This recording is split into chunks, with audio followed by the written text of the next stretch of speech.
बिस्मिल्लाहिर्रहमानिर्रहीम अस्सलाम वालेकुम। मैं अक्सर अपनी रिकॉर्डिंग्स में ये बात करता हूँ कि अगर आपके जायदाद के मसाइल हैं, तो आप कोशिश करें कि उनको आपस में हल करें। मैक्सिमम आपकी ट्राई ये होनी चाहिए कि आपको अदालत में ना जाना पड़े। जब आप लोगों से व्हाट्सएप पे बात हो या उस पे आपके सवालात आएँ, तो वहाँ भी मेरी राय यही होती है कि अगर आप अदालत को अवॉइड कर सकते हैं, तो आप ज़रूर अवॉइड करें। अब ऐसी बात क्यों की जाती है? एक तो कानून भी इसका तकाज़ा करता है, क्योंकि जब आप कोई भी मुकदमा दायर करते हैं, तो उसमें ये बात लिखी जाती है कि हमने बड़ी कोशिश की कि ये मामला हमारा हल हो जाए, लेकिन दूसरा फ़रीक इसको हल करने पे तैयार नहीं है, लिहाज़ा हमें अदालत में आना पड़ा। तो इसका मतलब है कि कानून भी आपसे इसी बात का तकाज़ा कर रहा है। कानून तकाज़ा करे या ना करे, आप पे क्योंकि पाबंदी नहीं है कि आपस में आप बैठ के मसाइल हल कर लें, तो आपको उस तरफ मैक्सिमम कोशिश करनी चाहिए। अब क्यों कोशिश करनी चाहिए? उसके लिए जो हमारा अदालती निज़ाम है, जब आपको उससे वास्ता पड़ता है, तो आपको बेहतरीन अंदाज़ा हो जाता है कि वो कोशिश कितनी ज़रूरी थी हमारे लिए कि अदालत आने से पहले हम इसको आपस में बैठ के हल कर लेते। क्योंकि एट द एंड वो अदालत में हल नहीं होना होता। एट द एंड भी आपने आपस में ही बैठना होता है, तभी जाके आपके मसाइल हल होते हैं।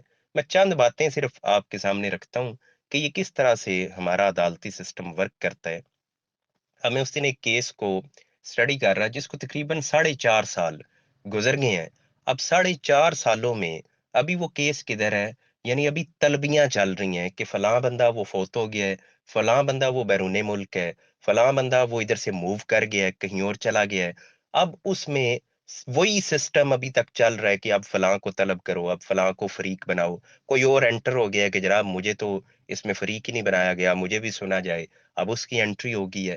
अब ये साढ़े 4 साल में क्या प्रोग्रेस हुई है कि अभी ऑलमोस्ट उसी स्टेज पे है कि तलबियों का सिलसिला जारी है। अब आगे कितना अरसा ये चलेगा, आप अंदाज़ा लगा सकते हैं। अब नोटिस भेजा जा रहा है, किसको भेजा जा रहा है? बैरूने मुल्क। कैसे भेजना है? आपने बाय पोस्ट भेजना है। अब वो आगे जाएगा, आगे वो लाज़मी बात वो डिलीवर नहीं होगा। नहीं होगा, अब क्या आपने करना है? अब आपने अखबार में इश्तिहार देना है। कौन से अखबार में? इंग्लिश अखबार में, क्योंकि बंदा बैरूने मुल्क है। पहले जब आपने नोटिस भेजा, आपने उस पे खर्चा किया। अखबार में इश्तिहार हुआ, उस पे आपने खर्चा किया।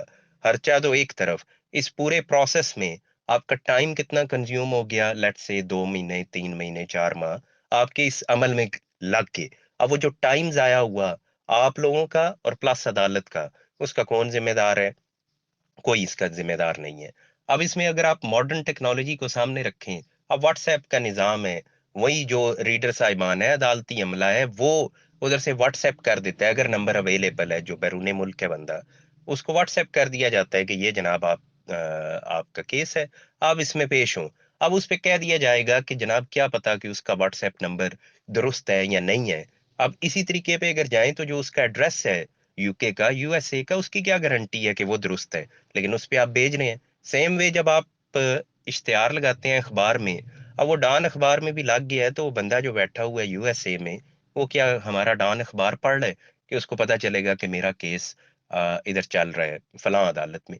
ये वो फ़ॉर्मेलिटीज़ हैं जो पूरी करते-करते आपके कई माह इस अदालती अमल में लग जाते हैं।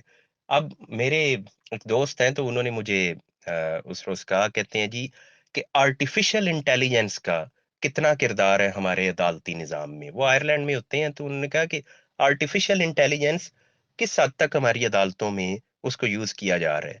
तो मैंने आगे से ना मज़ाक में उनसे बात की, मैंने कहा, वो जो फलाँ बाबा नहीं था हमारे इधर साथ वाले मोहल्ले में, अब नाम चले बाबा जी का एबीसी रख लेते हैं।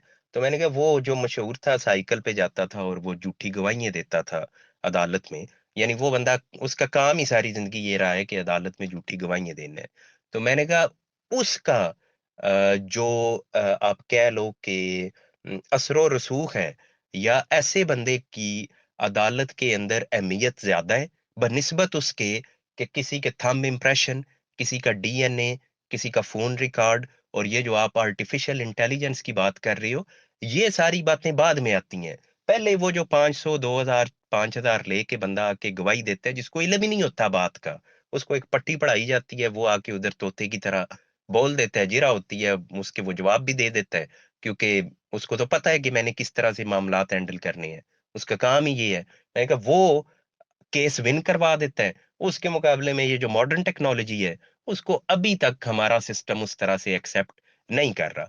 तो जो मेरे साथ बात कर रहे थे उन्होंने कहा कि स्वीडन और डेनमार्क वगैरह उन मुल्कों में अब इसको यूज़ किया जा रहा है कि अदालतों में जैसे लाइक से कैमरा है या स्कैनर है, उसके ज़रिए से जब एक बंदा अदालत में बात कर रहा होता है तो उसको डिटेक्ट किया जाता है। और वो जो भी डिवाइस है, वो बता देती है कि ये बंदा झूठ बोल रहा है या सच बोल रहा है।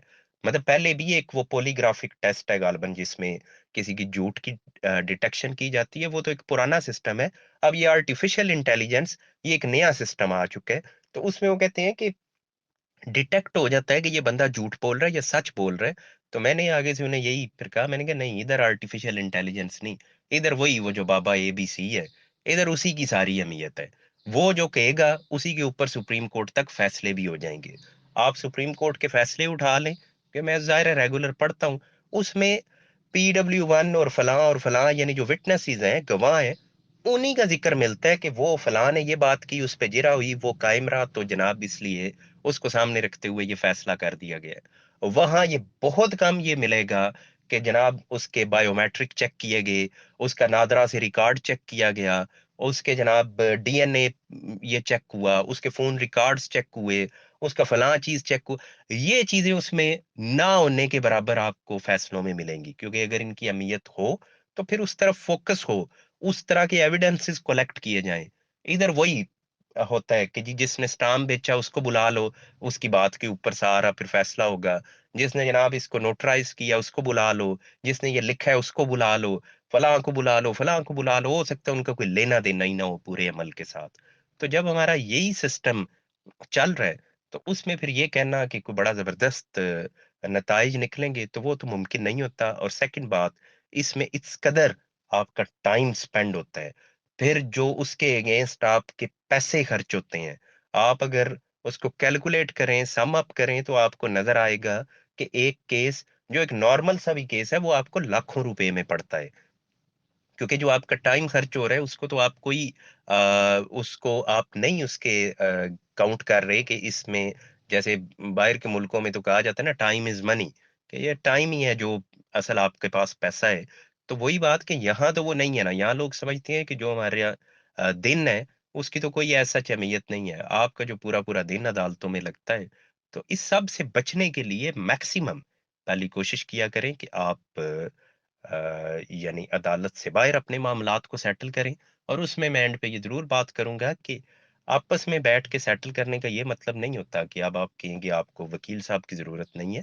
आप जब मामलात को सेटल करने पे जाएँ तो कोशिश करें कि लीगल कंसल्टेंसी आप ज़रूर हासिल करें, किसी वकील साहब के पास चले जाएँ। एक ही वकील साहब हों जिनके पास दोनों पार्टीज़ चली जाएँ। उनके साथ जाके मामला उनके सामने रखें। वो कानूनी राय आपके सामने रखेंगे कि जनाब इसमें किसका क्या स्टैंडिंग बन रही है। वो जब अब वो दरमियान में क्योंकि न्यूट्रल होंगे, आप दोनों उनके पास गए हुए हैं, तो दोनों जब उनके सामने अपना केस रखेंगे, वो एज़ अ जज उसमें एक डिसाइड करने की पोज़ीशन में होंगे कि जनाब इसमें कानूनी तौर पे कौन बेहतर है और किस तरीके से आप इसको सेटल कर सकते हैं। वो जो भी सेटलमेंट हो आप उसको कानूनी शक्ल दें ताकि वो हमेशा के लिए एक स्ट्रॉन्ग डॉक्यूमेंट आपके सामने बन जाए। और ज़ाहिर है जब वकील साहब के पास गए हैं तो उनको जाके उनकी कंसल्टेंसी फ़ी पे करें, ताकि उन्हें भी पता हो कि मैंने इस पे मेहनत करनी है, मैंने कोई इनको स्ट्रॉन्ग और पॉज़िटिव सॉल्यूशन की तरफ मामले को लेके जाना है। ना कि ये कि उन्हें पता हो ये मेरा टाइम ज़ाया करने आ गए हैं, तो इसलिए इनको टाल-मटोल करो, मैं ताकि अपने उन कामों में टाइम खर्च करूँ जिसमें मुझे फ़ायदा हो रहा है। तो इसलिए आप मैक्सिमम कोशिश करें, कानूनी तौर पे मामलात को हल करें, आउट ऑफ द कोर्ट हल करें। अदालतों में जाएँगे, वहाँ भी एट द एंड यही सबक लेके आएँगे कि यहाँ तो मामला हल नहीं होना, इसको बैठ के किसी तरफ लगा लिया जाए।